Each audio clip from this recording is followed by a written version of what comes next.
नमस्कार। आज हम एक ऐसे विषय पर बात करने वाले हैं जिसके बारे में हम शायद ही कभी सोचते हैं। जी। हम पानी का इस्तेमाल करते हैं, उसे गंदा करते हैं और फिर वो सिंक या टॉयलेट से बहकर हमारी नजरों से ओझल हो जाता है। लेकिन उसके बाद उस गंदे पानी का होता क्या है? वो कहाँ जाता है? उसका अंजाम क्या होता है? बिल्कुल, आज हम इसी अपशिष्ट जल की कहानी को समझेंगे। और ये एक बहुत ही जरूरी कहानी है क्योंकि ये सीधे तौर पर हमारे स्वास्थ्य और पर्यावरण से जुड़ी है। हाँ, हम जो स्रोत सामग्री देख रहे हैं वो हमें इस पानी की पूरी यात्रा पर ले जाएगी, हमारे घरों से निकलने से लेकर वापस प्रकृति में लौटने तक। ये एक जटिल लेकिन बहुत ही आकर्षक प्रक्रिया है। बिल्कुल। तो चलिए हमारे अध्ययन सामग्री के पहले पृष्ठ से शुरू करते हैं। मैं पहले लिखे हुए पाठ को पढ़ती हूँ। अध्याय 13, अपशिष्ट जल की कहानी, वेस्ट वाटर स्टोरी। जल हमारी जीवन रेखा, वाटर आवर लाइफलाइन। विश्व जल दिवस, वर्ल्ड वाटर डे, 22 मार्च। अंतर्राष्ट्रीय दशक 2005-2015, जीवन के लिए जल, वाटर फॉर लाइफ। उद्देश्य, सुरक्षित पेयजल से वंचित व्यक्तियों की संख्या को आधा करना। तो इसका मतलब बहुत साफ है, जल हमारे जीवन के लिए सबसे जरूरी चीज है। जीवन रेखा। हाँ, जीवन रेखा। और इसी महत्व को समझाने के लिए हर साल 22 मार्च को विश्व जल दिवस मनाया जाता है। और संयुक्त राष्ट्र ने 2005 से 2015 तक के दशक को जीवन के लिए जल दशक भी घोषित किया था, जिसका एक खास लक्ष्य था। जी, लक्ष्य ये था कि दुनिया में जिन लोगों को साफ पीने का पानी नहीं मिलता, उनकी संख्या को आधा कर दिया जाए। ये एक बहुत बड़ा लक्ष्य था। हमारी सामग्री में यहाँ एक चित्र भी है। जी, यहाँ चित्र में पानी की एक बड़ी बूंद दिखाई गई है। हाँ, इसका ऊपरी हिस्सा साफ और नीला है, जबकि जो निचला हिस्सा है वो गंदा और मटमैला है। ये क्या दर्शाता है? ये यही दिखाता है कि हमारा कीमती पानी कैसे हमारी वजह से, मतलब मानवीय गतिविधियों से प्रदूषित हो रहा है। तो अब अगले पृष्ठ पर चलते हैं। मैं पढ़ती हूँ। वाहित मल क्या है? सीवेज, वाहित मल घरों, उद्योगों, अस्पतालों और कार्यालयों से प्रवाहित किया जाने वाला अपशिष्ट जल है। इसमें वर्षा का जल भी सम्मिलित है जो सड़कों और छतों से बहकर आता है। यह एक द्रव रूपी अपशिष्ट है, लिक्विड वेस्ट। संदूषक, वे अशुद्धियां जो जल को दूषित करती हैं। तो वाहित मल यानी सीवेज, ये वो सारा गंदा पानी है जो हमारे घरों के बाथरूम से, किचन से, फैक्ट्रियों से और अस्पतालों से निकलता है। अच्छा, तो मतलब सिर्फ टॉयलेट का पानी नहीं? नहीं, बिल्कुल नहीं। और इसमें बारिश का पानी भी शामिल है जो सड़कों पर बहता है, अपने साथ सारी गंदगी लेकर आता है, वो भी इसमें मिल जाता है। तो ये एक तरह का तरल कचरा है। बिल्कुल, लिक्विड वेस्ट। और संदूषक उन सभी चीजों को कहते हैं जो पानी को गंदा करती है, मतलब अशुद्धियां। यहाँ एक और चित्र है जिसमें एक घर का अंदरूनी हिस्सा दिखाया गया है। जी, इस चित्र में दो तरह के पाइप दिख रहे हैं। एक नीले रंग का पाइप है जिससे साफ पानी घर में आ रहा है। सही। और दूसरा भूरे रंग का पाइप है जिससे बाथरूम, टॉयलेट और किचन का गंदा पानी यानी वाहित मल घर से बाहर जा रहा है। ये बहुत स्पष्ट रूप से समझाया गया है। हाँ, चलिए अब देखते हैं कि इस वाहित मल में होता क्या क्या है। वाहित मल का संगठन, कॉम्पोजिशन ऑफ सुएज। वाहित मल एक जटिल मिश्रण है जिसमें निम्नलिखित अशुद्धियां होती हैं।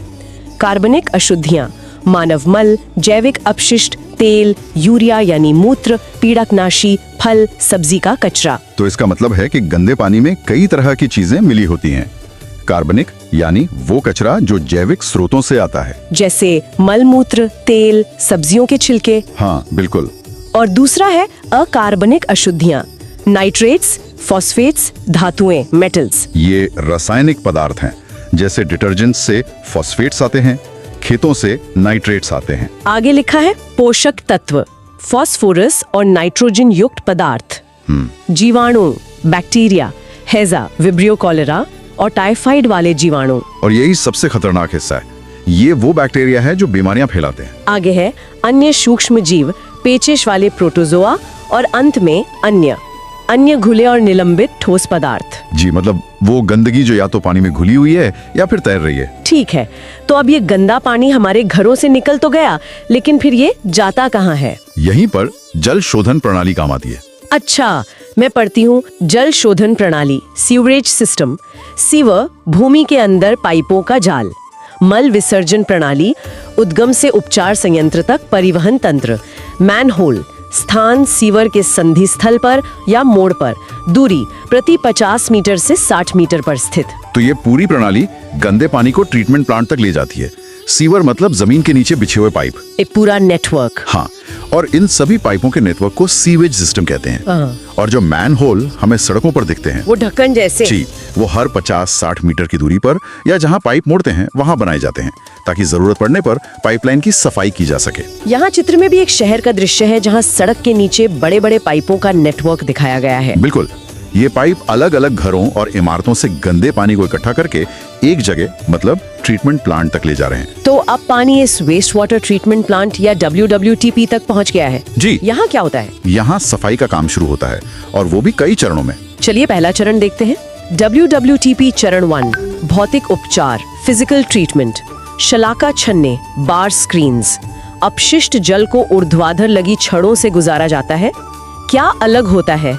रिमूव्ड आइटम्स, कपड़ों के टुकड़े, डंडियां, डिब्बे, प्लास्टिक के पैकेट, नैपकिन। तो जैसा कि नाम से ही पता चल रहा है, भौतिक उपचार। हाँ, इसमें कोई केमिकल इस्तेमाल नहीं होता। हाँ, गंदे पानी को बस लोहे की सलाखों वाली एक बड़ी जाली से गुजारा जाता है, जिससे बार स्क्रीन कहते हैं। अच्छा, तो ये बस बड़े कचरे को पकड़ने के लिए है। बिल्कुल सही।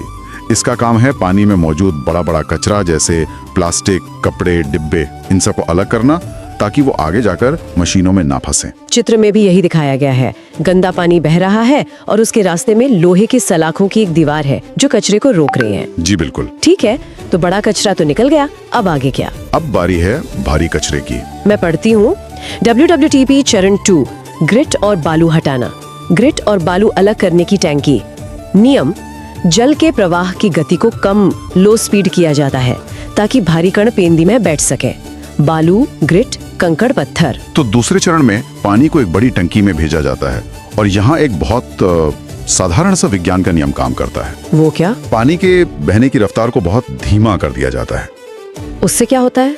जब पानी धीरे धीरे बहता है तो उसमें मौजूद भारी चीजें जैसे रेत, मिट्टी, छोटे छोटे कंकड़, वो गुरुत्वाकर्षण के कारण अपने आप नीचे तल पर बैठने लगते हैं। अच्छा, बस पानी की रफ्तार कम करके। हाँ, और साफ पानी ऊपर से आगे बह जाता है। चित्र में भी एक लंबी टंकी दिखाई गई है जहाँ भारी कण नीचे जमा हो रहे हैं। जी, कमाल है। तो अब तैरने वाला कचरा और भारी कचरा दोनों हट गए, लेकिन अभी भी बहुत सी गंदगी बाकी होगी। हाँ, अब असली गंदगी की बारी है, जो पानी में घुली हुई है या बहुत महीन है। तो अब आता है चरण 3, WWT चरण 3, अवसादन, सेडिमेंटेशन, स्पष्टीकरण टंकी, क्लैरिफायर टैंक। तेल और ग्रीस अब मथित्र द्वारा हटाया जाता है। आपंक, स्लज, ठोस मल जो पेंदी में बैठ जाता है, खुरच कर स्क्रेपर द्वारा हटाया जाता है। निर्मलीकृत जल, क्लैरिफाइड वाटर। ये एक बहुत महत्वपूर्ण चरण है।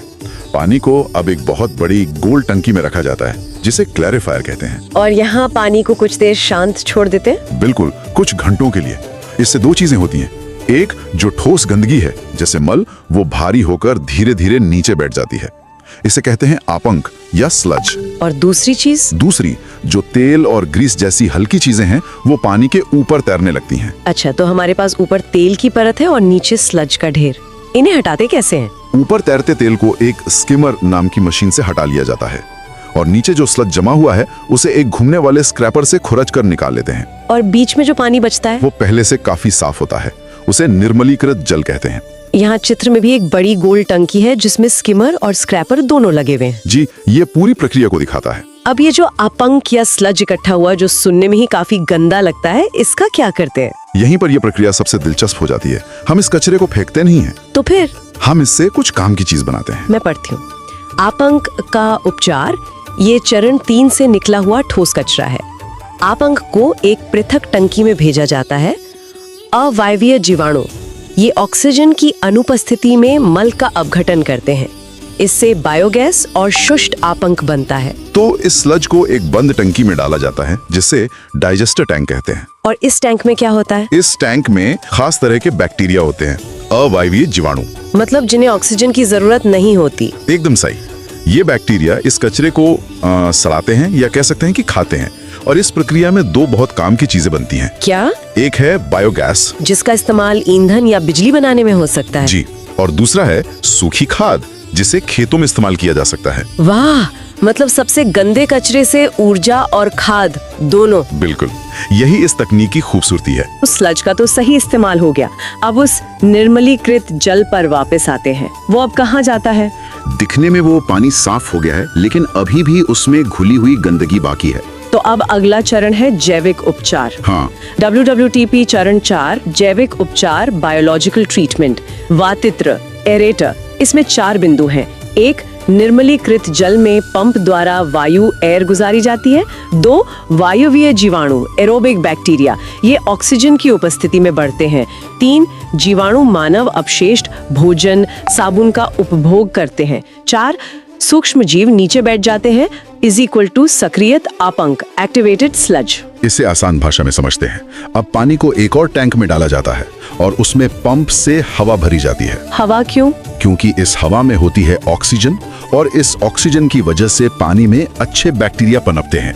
इन्हें कहते हैं वायवीय जीवाणु। ये वो बैक्टीरिया हैं जिन्हें ऑक्सीजन चाहिए। हाँ। और ये बैक्टीरिया पानी में घुली हुई बाकी सारी गंदगी को, जैसे साबुन, भोजन के कण, इन सब को खाकर साफ कर देते हैं। और फिर इन बैक्टीरिया का क्या होता है? कुछ घंटों बाद ये बैक्टीरिया भी भारी होकर नीचे बैठ जाते हैं। इसे एक्टिवेटेड स्लज कहते हैं।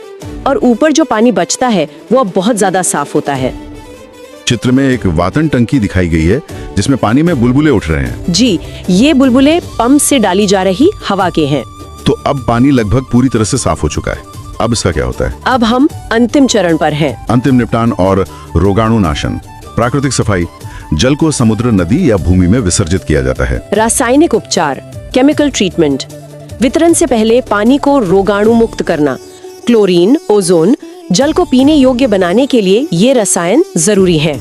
तो अब जो साफ हो चुका पानी है उसे या तो नदी या समुद्र में छोड़ दिया जाता है। लेकिन अगर उसे दोबारा इस्तेमाल करना हो, जैसे घरों में सप्लाई करना हो, तो उसे कीटाणु रहित करना पड़ता है, क्योंकि दिखने में साफ होने के बाद भी उसमें कुछ हानिकारक कीटाणु हो सकते हैं। और उसके लिए क्लोरीन या ओजोन का इस्तेमाल होता है। जी, ये रसायन बचे हुए सभी कीटाणुओं को मार देते हैं। इसके बाद ही पानी पीने के लिए सुरक्षित होता है। चित्र में भी यही है। एक पाइप से साफ पानी नदी में छोड़ा जा रहा है और दूसरे चित्र में क्लोरीन की बोतल दिखाई गई है। हाँ। ये पूरी प्रक्रिया वाकई में बहुत व्यवस्थित है। हमारी सामग्री में आगे एक बहुत ही रोचक तथ्य दिया गया है यूकेलिप्टस के पेड़ों के बारे में। हाँ, मैं पढ़ती हूँ।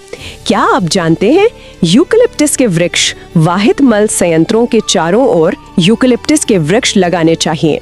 1, ये वृक्ष अतिरिक्त अपशिष्ट जल को अवशोषित करते हैं।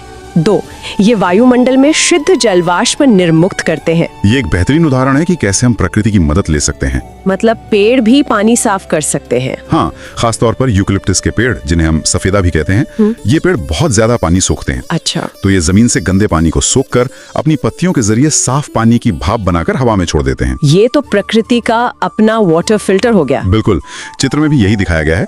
पेड़ की जड़ें गंदा पानी सोख रही हैं और पत्तियों से साफ जलवाष्प निकल रही है। इस पूरी प्रक्रिया को समझने के बाद ये भी जानना जरूरी है कि हम अपनी तरफ से क्या सावधानी बरत सकते हैं। जी। नालियों में क्या न फेंकें। हाँ। रसायन, केमिकल्स, पेंट, विलायक, कीटनाशक, औषधियाँ, ये जल साफ करने वाले सूक्ष्म जीवों को मार देते हैं। कूड़ेदान में फेंकें। ये बहुत जरूरी है। जब हम पेंट या दवाइयाँ नाली में फेंकते हैं तो ये रसायन ट्रीटमेंट प्लांट में जाकर उन अच्छे बैक्टीरिया को मार देते हैं जो पानी साफ कर रहे हैं, जिससे पूरी प्रक्रिया ही खराब हो सकती है। हाँ बिल्कुल। दूसरा बिंदु है ठोस कचरा, सॉलिड वेस्ट। चाय की पत्ती, भोजन, खिलौने, रुई, ये नालियों को ब्लॉक करते हैं और ऑक्सीजन का प्रवाह रोकते हैं। कूड़ेदान में फेंकें। ये तो हम अक्सर देखते हैं, लोग बची हुई चाय पत्ती या खाना सिंक में डाल देते हैं। ये चीजें जाकर पाइप को जाम कर देती हैं। तो इन सभी चीजों को कूड़ेदान में ही डालना चाहिए हमेशा। अब बात करते हैं स्वच्छता और रोगों की। स्वच्छता और रोग, सैनिटेशन एंड डिजीज, अनुपचारित मानव मल, स्वास्थ्य संकट, प्रदूषण, पोल्यूशन, जल प्रदूषण, वाटर पोल्यूशन, मृदा प्रदूषण, सॉइल पोल्यूशन, सतही जल और भौम जल, ग्राउंड वाटर, दूषित होने वाले रोग, हैजा, cholera, typhoid, polio, meningitis, hepatitis, पेचिश, डिसेंट्री। ये बहुत गंभीर बात है। अगर मानव मल का सही तरीके से निपटान न हो तो ये एक बहुत बड़ा स्वास्थ्य संकट बन जाता है। इससे पानी और मिट्टी दोनों प्रदूषित होते हैं। और यही गंदगी हमारे पीने के पानी में भी मिल जाती है, जो जमीन के अंदर होता है। और ऐसा गंदा पानी पीने से हैजा, टाइफाइड, पोलियो जैसी कई खतरनाक बीमारियां फैलती हैं। लेकिन भारत में कई जगह हैं जहां सीवर लाइनें नहीं हैं। वहां के लिए क्या व्यवस्था है? बिल्कुल, ऐसी जगहों के लिए वैकल्पिक व्यवस्थाएं अपनाई जाती हैं। मैं पढ़ती हूँ वाहिद मल निपटान की वैकल्पिक व्यवस्था, जहाँ सीवर लाइन नहीं है, अस्पताल, अलग घर, सेप्टिक टैंक, रासायनिक शौचालय, कंपोस्टिंग पिट्स। जी, ये कुछ तरीके हैं। जैसे सेप्टिक टैंक जमीन के नीचे बनाए जाते हैं। रासायनिक शौचालय अक्सर मेलों या कंस्ट्रक्शन साइट पर दिखते हैं। और एक और महत्वपूर्ण तरीका यहाँ बताया गया है। हाँ, महत्वपूर्ण कृमि प्रसंस्करण शौचालय, मानव मल का उपचार केंचुओं द्वारा, पानी का बहुत कम उपयोग, उत्पाद वर्मी केक्स, उच्च गुणवत्ता की खाद। ये एक बहुत ही अच्छा और नया तरीका है। इसमें केंचुए मानव मल को बहुत अच्छी क्वालिटी की खाद में बदल देते हैं, जिसे वर्मी केक कहते हैं। जी, और इसकी सबसे अच्छी बात यह है कि इसमें पानी का इस्तेमाल न के बराबर होता है, जो इसे बहुत टिकाऊ बनाता है। ये तो वाकई एक स्थायी समाधान लगता है। अब अंतिम प्रश्न पर आते हैं, जो सार्वजनिक स्वच्छता के बारे में है। सार्वजनिक स्थलों पर स्वच्छता, रेलवे स्टेशन, बस स्टैंड, मेले में कचरा ना फैलाएं, कचरा कूड़ेदान में डालें, यदि कूड़ेदान ना हो तो घर ले आएं। ये एक नागरिक के तौर पर हमारी जिम्मेदारी है। हमें सार्वजनिक जगहों को भी अपने घर की तरह साफ रखना चाहिए। यहाँ महात्मा गांधी का एक बहुत अच्छा कथन है, मानवीय और पथ प्रदर्शक कार्य प्रारंभ करने के लिए किसी को भी किसी दूसरे का मुंह नहीं देखना चाहिए। बिल्कुल सही। मतलब अच्छे काम की शुरुआत के लिए किसी और का इंतजार नहीं करना चाहिए, खुद पहल करनी चाहिए। और अंत में लिखा है, स्वच्छ भारत अभियान 2016, उद्देश्य प्रत्येक व्यक्ति के लिए शौचालय। इसी सोच पर 2016 में स्वच्छ भारत अभियान शुरू किया गया था, जिसका एक बड़ा लक्ष्य था कि भारत में हर व्यक्ति के पास शौचालय की सुविधा हो। आज हमने अपशिष्ट जल की पूरी कहानी को समझा। ये पानी की एक अविश्वसनीय यात्रा है, हमारे घरों से निकलकर, एक जटिल सफाई प्रक्रिया से गुजरकर और फिर वापस प्रकृति में या हमारे नलों तक लौटकर। जी, और अंत में महात्मा गांधी का विचार हमें सोचने पर मजबूर करता है। सार्वजनिक स्वच्छता केवल सरकार या नगर पालिका की ही नहीं, बल्कि हम सबकी व्यक्तिगत जिम्मेदारी है। सही बात है।